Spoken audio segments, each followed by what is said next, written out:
महालय का नाम सुनने ही कई बंगालियों के मन में इस महालय के साथ साक्षात उदासीनता जुड़ी हुई है, जिसका अर्थ है सुबह 4 बजे नींद से जागते हुए रेडियो पर वीरेंद्र कृष्ण भद्र का महालय सुनना।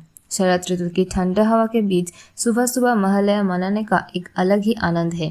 बेशक अब ग्लोबल वार्मिंग की कृपा के कारण शरद ऋतु में सर्दियों का मूड लगभग गायब हो गया है, लेकिन क्या आप महालय की असली व्याख्या जानते हैं?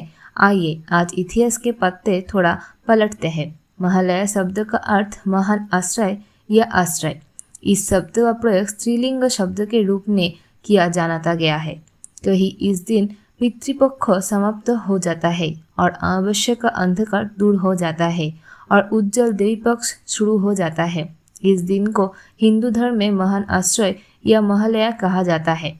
शास्त्र का अनुसार महालया एक अमावस्या तिथि है। इस तिथि पर आमतौर पर पितरों का श्राद्ध किया जाता है।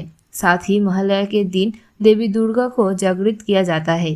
शरद ऋतु में देवी का सम्मान के कलश रखकर पूजा करने की सलाह दी जाती है। श्रावण से पौष तक दक्षिणायन के 6 महीने देवताओं के शयन का समय होता है, इसलिए उस समय बुधन द्वारा देवताओं को जागृत किया जाता है। महालया के बाद प्रतिपदा के जागृत किया जाता है। इससे कल्पड़ंभ कहा जाता है।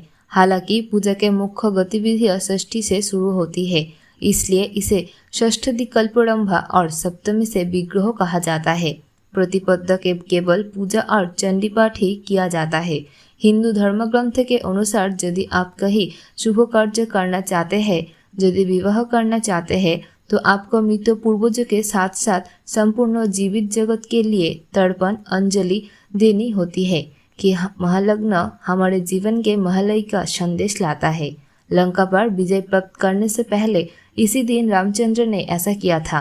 प्रत्येक बंगाली परिवार महिषासुर मर्दिनी के नाम से जाने वाले गीत और मंत्र को सुनने के लिए सुबह उठता है। इसमें देवी दुर्गा के जन्म और राक्षस राजा महिषासुर पर उनकी अंतिम जीत का वर्णन होता है, जो उस दिन से शुरू होकर कोजागरी पूर्णिमा तक चलता है।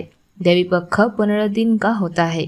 त्रेता युग के दौरान भगवान श्री रामचंद्र ने लंका पर विजय प्राप्त करने और सीता को बचाने के लिए समय से पहले देवी की पूजा की थी। इससे बसंती पूजा कहा जाता है, क्योंकि श्री रामचंद्र ने समय से पहले पूजा की थी। इस शरद ऋतु को शारदीय पूजा और अकाल बोधन कहा जाता है देवी का।